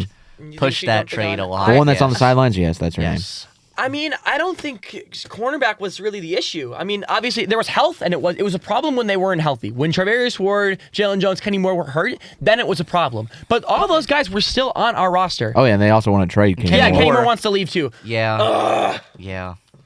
It's just a mess in Indiana. It's just a bad spot right now for the Colts, and that's just the fact of the matter. Yeah, I mean, I feel bad for y'all. Yeah, y'all are the. Do you? I mean, it's not. I mean, we have a lot of good players in the team. It's not like we're not a talented team, but there's holes up and down the roster that are gonna fill up with water, and then we're gonna capsize here. But you know So what it's the just- biggest issue is? Is that if the Colts struggle mightily, they don't have a first round pick. We next don't year. have a first round pick next year because it was in the Sauce trade. That is a big problem. I don't think we have a second. I don't think we have a second next year either. I don't think, but I could be wrong about that. I do want to stop you on 1 minute. The Cubs are up 6-3 on the Mets right now. Woo! And it's Nico it's the end of the third. Nico Horner hit Only the another. third. Nico Horner hit another home run. He's so good. Wow. Oh, Nico Horner's so good. So He's our best hitter. hopefully- So yeah, I mean, I feel like we kind of overpaid on him a little bit though. Oh, But so with the, Luis like- Robert like- Jr. returned to Wrigley Field, huh? yeah. 0 for 2 so far. So. I don't think we overpaid for Nico Horner. If he continues to hit like this, he's our best hitter, and he's a Gold Glove second baseman. Elite defender. I don't think we overpaid at all. I mean, $161 million for 6 years. 141. There's no salary cap in baseball. I don't care. It's Yeah, Rick. dude. It's money. It's Tom's money. I don't care. It's Tom's money. It's also like Yeah, but Ricketts didn't want to pay that for Tucker. because Tucker's not as good as Horner. I think I can confidently say that. and It's also also cheap. and what do you call it? If the because baseball is in the transition, maybe they go into a lockout. And if they Such a mess. if they put in not a salary cap but a salary floor, some of those teams are gonna have to spend money. And with Nico Horner being a free agent, they definitely thought that those teams would go after him. So that's why they extended him. I mean, if there is a lockout, it's all because of the Dodgers. Well, yeah, Oh yeah. I mean, it's probably not all because of the Dodgers. it's mainly because It's of pretty much, mainly pretty because of much. the Dodgers. You You could throw the Cubs in there for. I don't think so. The Cubs are ninth. In the, know, I payroll. think There's, it's 8 more teams so ahead of 'em. because a lot of teams aren't getting the TV deals and they just don't have money at all to pay because they just don't Well, make Mets, the kind of revenue. The Mets are also they're trying to They're guilty they're too. trying to be the Dodgers too, and So are it's the Yankees. not- Yeah, but the So are the Mets, Yankees. the The Mets are Met- making moves and missing the playoffs. Yeah. Yeah, because that's what I was gonna think. Because the Dodgers funny The enough Mets that see they a have big superstar on the market and just That's what they do. they wanted Kyle reel him Tucker in, too. Let's pay him. It's like the Looney Tunes, when his eyes woo, you see Juan Soto walking off and it's woo. I mean, the Phillies do that too. Yeah, they do. I still don't understand their Just getting Adolis Garcia to this day. I don't understand that at all. They did I him to was- replace Nick Castellanos, of course. I don't know. Just a bat. I think he's washed. What do you call it? Yeah, the Cubs, they're ninth in payroll. There's 8 teams ahead of them. It's not only that they're spending big money. They're spending enough to get to the postseason. I was gonna But make a the joke. Dodgers, the gap between the Dodgers and I think the Mets is substantial amount because they paid Kyle Tucker and they paid for Edwin Diaz after just coming off the World Series. Not to mention the fact that their starting rotation is all Blake Cy Young Snell, winners. Shohei, Yamamoto, and sometimes Roki. they'll throw in Roki Sasaki, although he struggled, so he's in the bullpen now, I think. Well, he But, was struggling last year and this. How are you supposed to beat the Dodgers when they Yeah. up and Yeah. down the lineup? It's not even the pitching; it's also just the batting. Shohei leading Basically an off, all-star team. Yeah. and why if they have the number 2 farm system in baseball? Why if they trade for Tariq Skubal? That is not happening. What they get Paul Skeens, Grant? You say Grant was gonna you say- say that now. It and is then- not happening. Okay. Skeens wants to go to the Dodgers. Skeens is not going to the Dodgers. He's either going No. there or he's going to the Yankees. He's going to be a New York I Yankee. think Scooble's going to the Yankees. Scooble's not going to the Yankees. He's going to be a Scooball's he's going going to be to a the Met. Yankees. He's going to be a New York Scooball's Met. an American hero, so he's going to the Yankees. No, he's going to be a New York Met. American. He's going to be a New and York Met. Skeens is an American villain, so he's going to the Dodgers. Skeens is not going to the Dodgers. Why is I Skeens like a villain? Paul Skeens in the pinstripes or go stay in Pittsburgh. Paul Skeens will not go to L.A. Well, Pittsburgh ain't paying him. You tell him, Grant. Oh, who knows? They just paid Connor Griffin, so maybe Paul Skeens is $140 million. Yeah, they also keep re-signing Yeah. Brian Reynolds. If they were going to extend Paul Skeens, they should have done it way before he even pitched. next. Yeah, but who knows? Maybe the Pirates pay him. Maybe. Who's the highest paid pitcher in baseball? Zach Wheeler, I believe. He's How making much- $40 million. Yeah, Paul Skeens is going to top that by like 45. He might make 50. Exactly. The Pirates ain't paying that. Speaking of pitchers that are on the board, the Cubs and the White Sox and the Brewers are trying to get Lucas Giolito. Oh God. Well, the White Sox are trying to get him back. I did What? see that. Yeah. Yeah, I Lucas saw that. I did see well, that. well, the Cubs are trying to because everybody's injured and they just want veteran We have pitching. like 12 pitchers out. Yeah, exactly. I They feel just like, want a veteran. I mean, I'm not gonna say it's a good fit for the The Cubs. problem is Lucas Giolito is going to ask for way too much than what we want him. Is Because he? we're only going to sign him for 1 year. He's at most he's probably going to ask for $5 million, maybe or $10 million, probably around that. I know he wants double digits.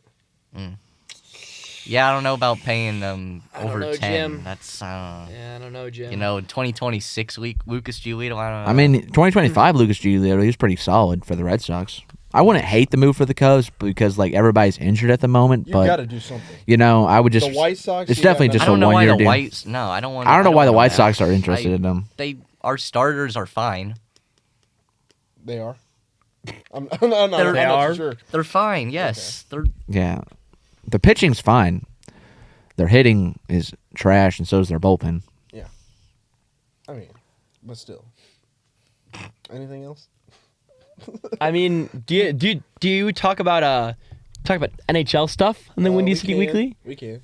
I know. I'll let you take the lead. I know me and Hunter and Grant as well are up on the NHL, and for those watching, we just made it to the NHL playoffs. Season just ended, and seeing as this is the Windy City Weekly, and the three of us who watch the NHL are Chicago Blackhawks fans, I think we can do a little recap of the Chicago Blackhawks season.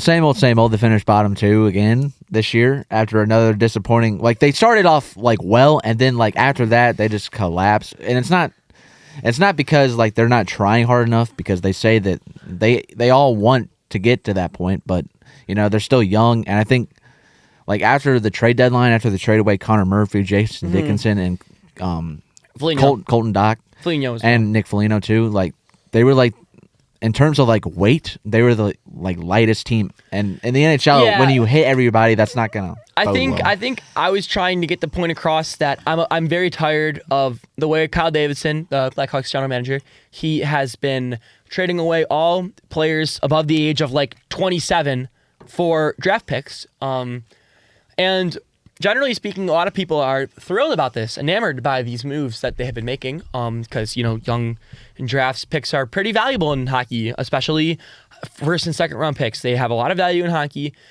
but the Blackhawks, it feels like they're exclusively building around youth, and it's biting them in the butt pretty bad here, because nobody feels like, with the exception of like Bedard and maybe Lardis and maybe Nazar from time to time, the team does not seem like they all know what their role really is, I guess, for lack of a better term.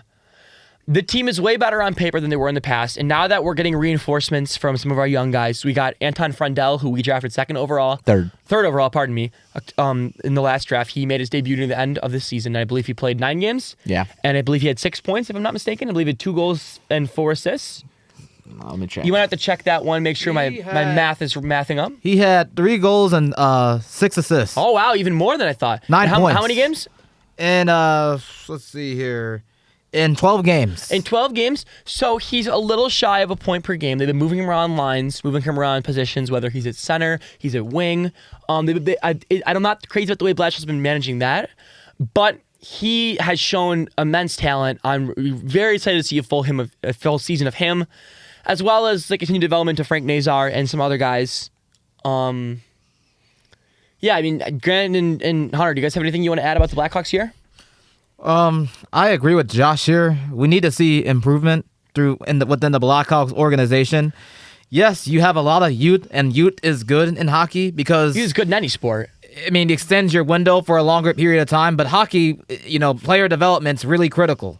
And in my opinion, I think we're like 2 years away from being a really good team. Maybe like a year or two. If we make trades and stuff, we obviously need veterans.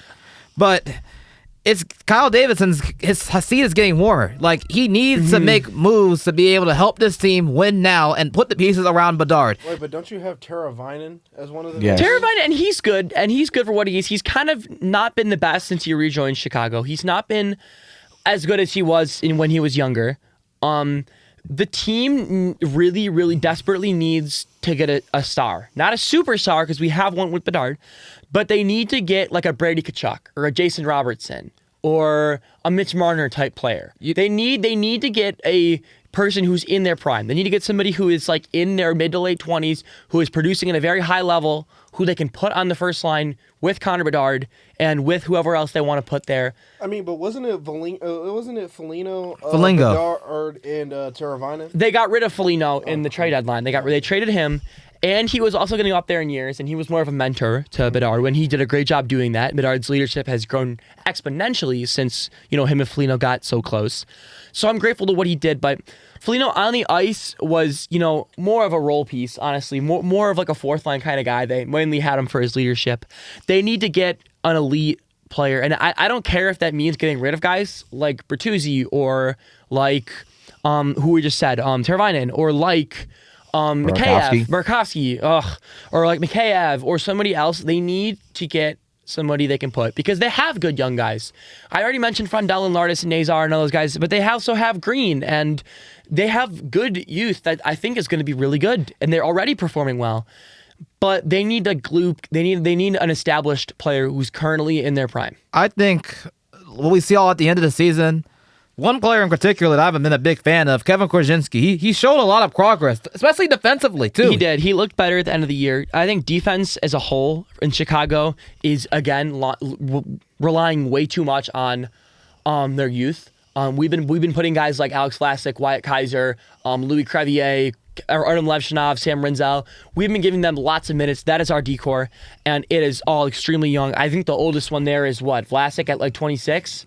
They're extremely young, and they could use a veteran defender as well. Now, with that being said, Vlasic's 24.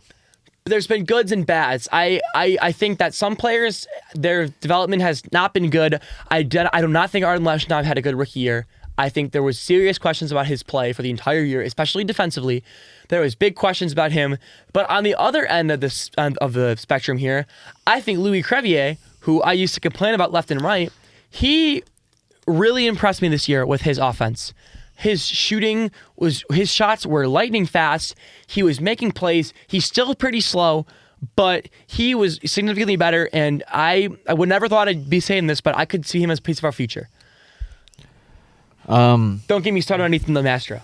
Well, I wasn't going to mention him, but I was going to say, what I'd like to see out of the Blackhawks next season, obviously with a young defensive core, I think they may sign one veteran to pair with, like, on the third line, probably. But I'd like to see Alex Vlasic and Louis Crevier, as them being the tallest ones in the group, throw their bodies into the guys instead of getting pushed around time after time again. Like, because you know what happens after that? Like, you get worn down, and then, like, the team's already ahead of you. The opposing team's already ahead of you. You're playing from behind, essentially. And yes, the Grant over here, he's a big Kevin Korchinski fan. He's probably the biggest Kevin Korchinski fan out of the group. And he started to play decently towards the end of the year. He was considerably better than even in the past. And I would just want to see him, just progress enough to, like, where we see if he could become, like, a part of the core that we have already. Depending on where the Blackhawks, like, end up in the lottery, because we don't get Florida's first-round pick this year because they get to keep it because they lost. Which is really, really shady that we didn't know that, but... Yeah, until a year later. I just want to see, like, depending on where they draft, like, through 1 through 4, hopefully they jump up to 1. Fingers crossed. They get Gavin McKenna because he, like, if Bedard or Nazar goes down, he could definitely pick up the slack. I think. Hot take here. I don't want Gavin McKenna. I want Ivar Steenberg. Ivar Steenberg, is that how you pronounce his name, Hunter? Something like Steenberg, that. yeah. Stenberg, yeah. But, I want him. I think him and Bedard would make a great line mate. And him and Frondell, I think that'd be a great first line right there. They're young though. They're I feel like you need someone bigger or someone older or somebody because I don't want Bedard to be the big man out there. Steenberg's 6 feet tall. That's not like that big. I know, but that's an average height. I'd rather them have like a bigger guy, almost like a Tyler Seguin type player. No, not like almost like how Tyler Seguin was in his prime. Somebody like that. Like, because obviously he's old now, but like had they had somebody who played like Tiger Sagan in his prime, I think that would somebody who has finesse, who can score goals, but even like Bertuzzi, like I think Bertuzzi, Frendel, and Bedard works. I think that's a good top line because you need grit to protect your stars. Because I know Bedard's been playing a lot more gritty lately. He's been getting penalties. He's been punching people. He has been playing physical hockey way more than he had over the past few years. But I don't want him to put his body at risk for the team when he is such a high talent player. And I'm not saying it needs somebody to be there just to fight. We don't need James Johnson on our hockey Matt team. Rempe. Or Rempe or Ryan Reeves. But we need somebody maybe even like a Tom Wilson. Just somebody who can score but also stand up for the little guy. Not that Bedard's little or anything, but just that can keep him from, doing anything reckless or getting into bad situations. We're talking about the Blackhawks, but the Stanley Cup playoffs are about to happen. I know, I too. did mention that. Yeah. Obviously our team's not in it, so I think the teams that I'm probably rooting for is probably I'll root for Ottawa because of Brady Tkachuk. Ottawa made it. Yeah. I can't believe it. Did Columbus make the playoffs? No. Oh, Yeah, that's crazy. they collapsed.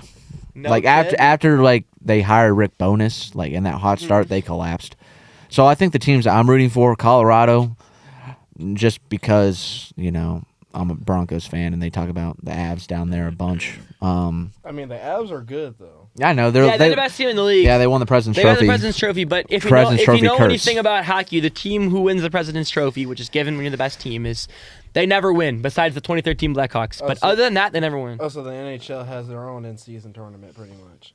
No, it's just that the team that has the most wins just gets a trophy. Oh. It's pretty much worthless, honestly.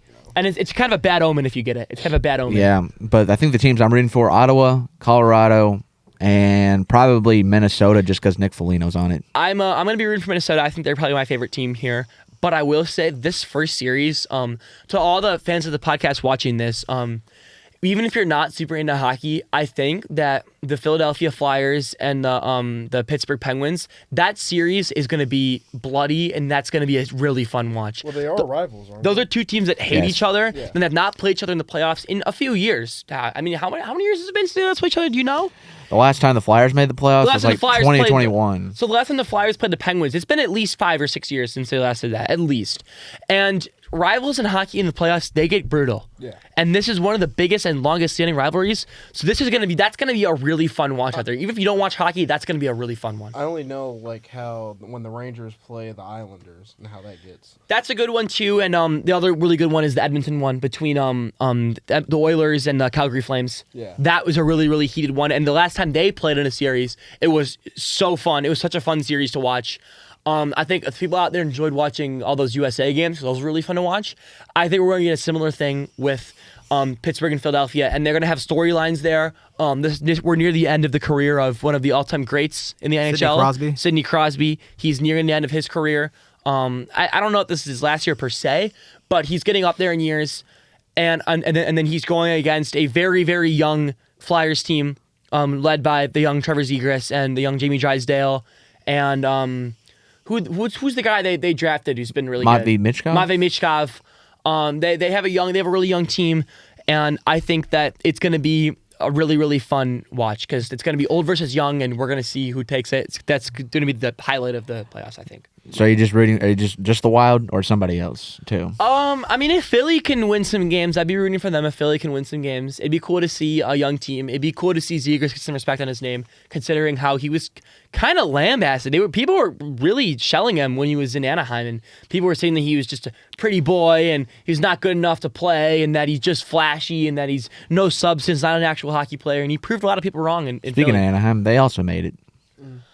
That is crazy, and they'll be a fun team to watch too because they're also very young. They're going to be a lot of fun to watch too. I think they did a really good job building that roster.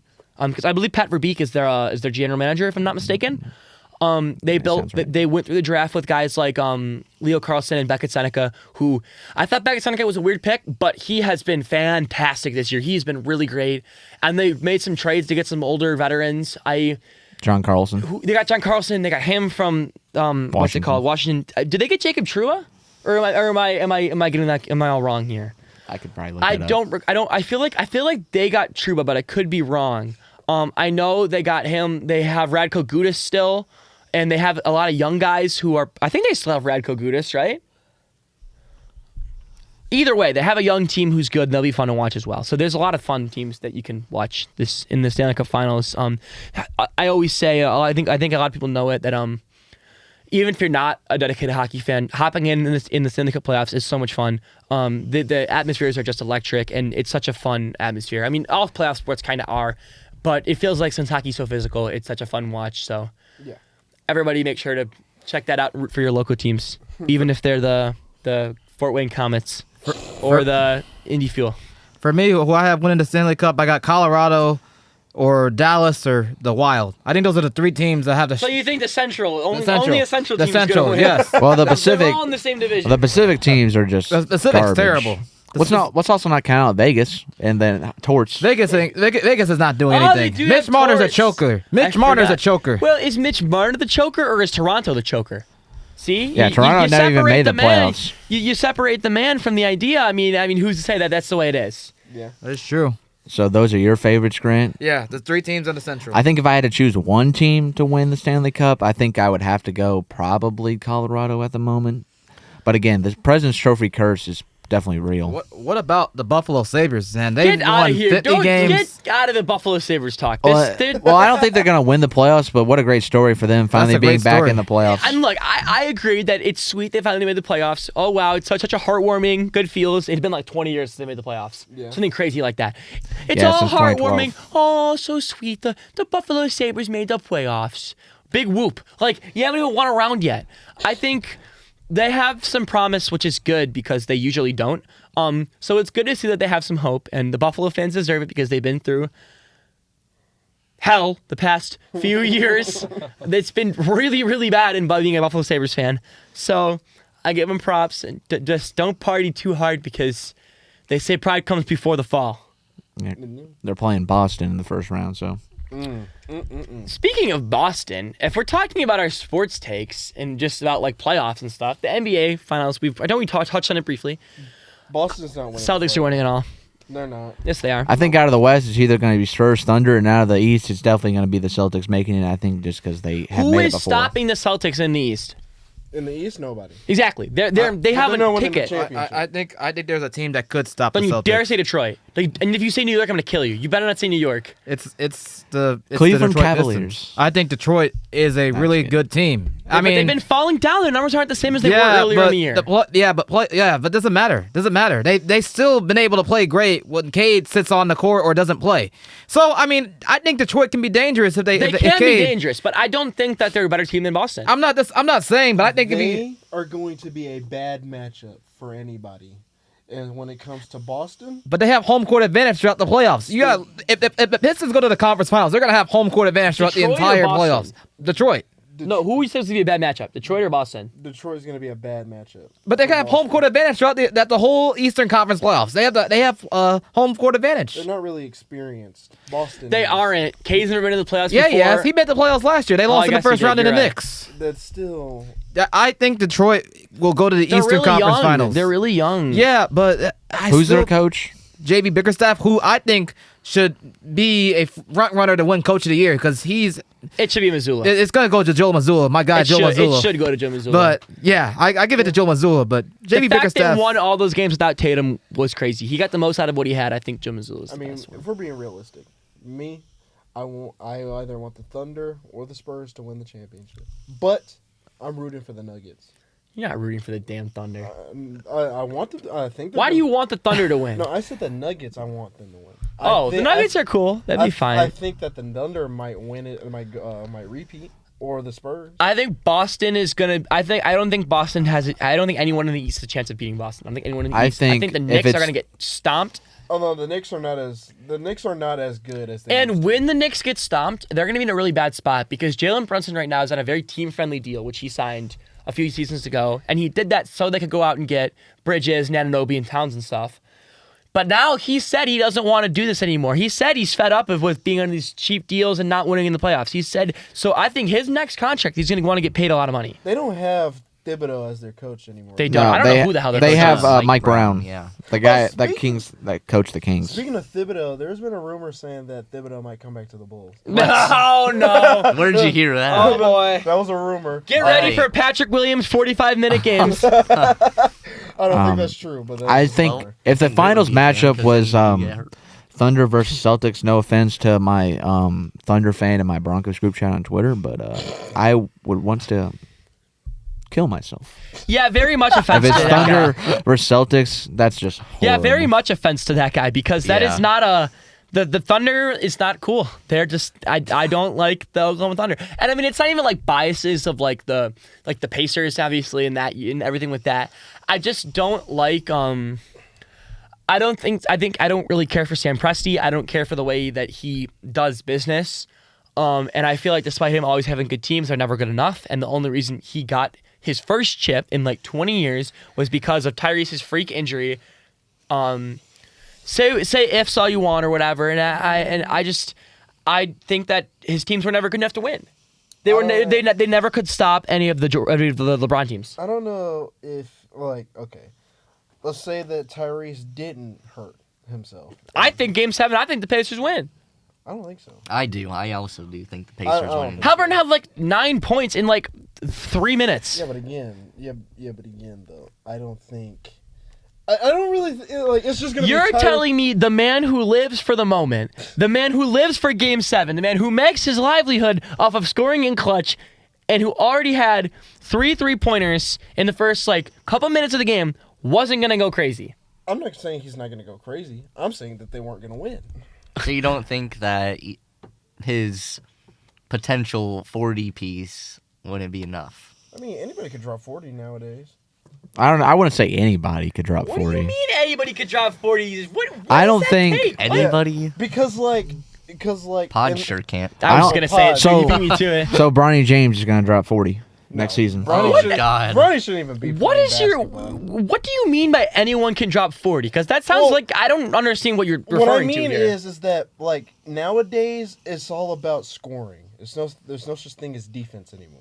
Like if you do play defense, it doesn't really matter. What about finishing still? I mean, finishing, yeah, but that's still technically scoring. And Tyrese was always has been a pass first guy. But again, he's a clutch scorer though. That's what I'm But saying. he's also arguably the best passer in the league. It's not named Nikola he's good, Jokic. Nikola Jokic. He's the best passer that's not named Nikola Jokic in the league, I think. Correct me if I'm wrong. Or Luka. Luka's Luke passes. is good too, but I mean, Halliburton was averaging like 11 assists per game. Yeah, That's crazy. He's definitely like a top 3, top 5 passer. So I don't know, but in that series though, I don't know. I'm gonna switch the conversation. What year do you guys think is like the best year in sports ever? Sports? 2016. I say 2016. I Nothing say can not stop 2016. Actually, Well, I know that why is you the say that, worst but year of my I life. say You it cannot top because that year, I no. say 2016 because, that. 2016 was just a great. and it's year not in because my general. teams won it that year. Like every single one of them won it that year, mostly besides the Spurs. The Broncos won the Super Bowl Penguins earlier that year. The Penguins won their second Stanley Cup in the Sidney Crosby era. No, that was their first. Oh well, it was the first comparative. They won next year's as well. So I didn't see what you mean now. Obviously you got this is why Gavin doesn't think of it. The Cavs Because the funny 3-1 blocked by James. comeback. The funny blocked by James. Blocked by James. I mean, they have that one. They have the Cubs 3-1 comeback in the World Series. Which I'm not Oh, gonna lie. that was so I'm not peak. gonna lie. I'm not gonna lie. Game 7, we should have lost. I think the only reason we won is because of that rain delay. If we did not have that rain delay, we were losing. Shout out Jason Hayward, Jason- Grant's favorite player. I am upset about Aroldis Chapman giving up that 2-run home run to tie it. He was gassed. My Yeah. God. They played him way too much. I don't know why they played him in the game 6 They when they were beat him up. to the ground that whole series. Well, they played not him only every that- game. But then they put in Carl Edwards and Junior. he Oh, I remember that guy. I haven't he heard that gave name. up. He gave That guy up. blows. Now he does, yeah. We almost lost that game because of Aroldis Freaking Chapman. Rajay Davis. Oh, Oh my God, Rajay still have Davis. nightmares. He should win. He should have won. He should have won the MVP. The World Series MVP off of that. What do you guys? Speaking of blocked by James, what do you guys think is like a better call, like the blocked by James one or the rebound Bosch to Allen? Ooh, see, it's close now. I know Gavin. I know what Gavin thinks. I like the call. I like the call. I would say I like the Ray Allen call more, That's not- just because is that Mike it's Breen? not. It's because yes, both of them were Mike Breen. That's yeah. It's because Ray Allen's like 3-pointer was in the home I thought court, you so the talking fans about going Kawhi crazy and everything. Yeah. That one was Kevin Harlan, wasn't it? Rebound Bosch The Kawhi Leonard. to Allen. Yeah. The one where he Yeah, bounced and it came twice. out. Yeah, that was Kevin I Harlan. like that one. Oh, is this the dagger? Yeah. Is this the dagger? Oh, Kawhi's run was nuts. Yeah. 2019 was a good year for sports too. 2019. Kawhi on his warpath. I just think 2016, like Let's just say he got lucky in the finals. That's all I'll say. Hella lucky. I think was 2011 the year where Dirk won. Yes. yeah, 2011 would probably. I'd be say a good that pick that as that well. run's probably better. I'm gonna put it in 2014. And it's not because no disrespect to Kawhi, it's just that Dirk, like he faced so many. the 2010, like the 2011 Lakers were coming off the 2010 championship. He Pau faced them, Gasol, swept them, Kobe, LaMarcus beat Aldridge, the young, Brandon Roy, beat the young KD, Thunder, Russ, and then he Serge beat Ibaka, Harden. the big three in Miami. He beat KD, Russ, Ibaka, And he basically had Harden. nobody. He had like a bunch of role players around Yeah. him. Shout out Jason Terry out there. I was just gonna say, I actually recently watched a video on YouTube that was talking about that run and everything. I didn't even know that they were like that. LeBron and Wade were like making fun of him for being sick. That's crazy. Like, did you? I mean, you guys knew this, right? That they were like in the there was a clip that came out at that time of because Dirk got sick in like after the third or fourth game of the finals, and the media got out that he was sick, and Dwayne Wade and LeBron James, they were like making fake coughs to make fun of him. They were like, and then they ended up looking like fools because they lost. I never knew that, but that doesn't surprise me. It's crazy, though. That's something. I feel like that is something LeBron would do. Dirk had so many injuries in that series, with all that series too. Like I think he like broke his hand or something in one of the early things, but you know all about that, right, Jalen? Yeah. He like hurt himself a bunch throughout the series. That was a bloody ring. I wish I was watching basketball with him because that seems like it would be awesome. Yeah. That's actually when basketball was good. For me, the greatest play, what Josh said, it's probably got to be the block by James. It has to be the block by James. That is pretty peak. Kick out Just to not for Kyrie. Gavin. Just not for Gavin. Yeah, no comment on that. I'm gonna go the 2013 Miami Heat call. So because I'm not a fan of block by James. I'm Obviously, not a fan of it. you know. Yeah, I just think 2016. We have Kobe Bryant's last game scoring 60. Yeah. I did like the call when Derrick Rose hit that game-winning three-pointer against the Cavs. I Oh. like that one. Rose trying to get open, fires away, Yeah. Oh, yeah. bang. Oh, I love when he goes bang. I love when he does that. It's so Yeah. cool. That was a good call. What was I gonna say? I wish I was watching when like Chris Paul was moving because I'm such a big Chris Paul fan. And have y'all seen a video of him dunking on Marcin Gortat? I didn't Chris see it. Paul Yeah. dunking on Marcin Gortat. This is a real thing, and it is so awesome. Yeah. I think that about covers everything. Yeah, pretty much. I know I'm kind of grasping at straws here talking about how much I like Chris Paul. No, that's all right. There's a lot of people that like Chris Paul, just not the Clippers organization. Shout out CP3 if you're watching this. You're my favorite ball player. Speaking of Chris Paul on this note, you guys saw his Instagram story. Yeah, Oh, right? that was hilarious. Yeah. That was so funny, Chris Paul. You made me laugh, and that's why you're the GOAT. All right, I think that's we gotta end it here. Yeah. All right. Well, that has been another episode of Windy City Weekly. Hopefully, this isn't the last episode before the end of the school year. If I it think we is, should do one like after the draft. after the draft. We should just do it as the draft is going. Just bring all this with us to Josh's house. No, I'm joking. But no, that's been another episode of Windy City Weekly. I'm your host, Jalen, and my co-host, Grant, and give it up to all of our guests here tonight. And we'll see you again next time.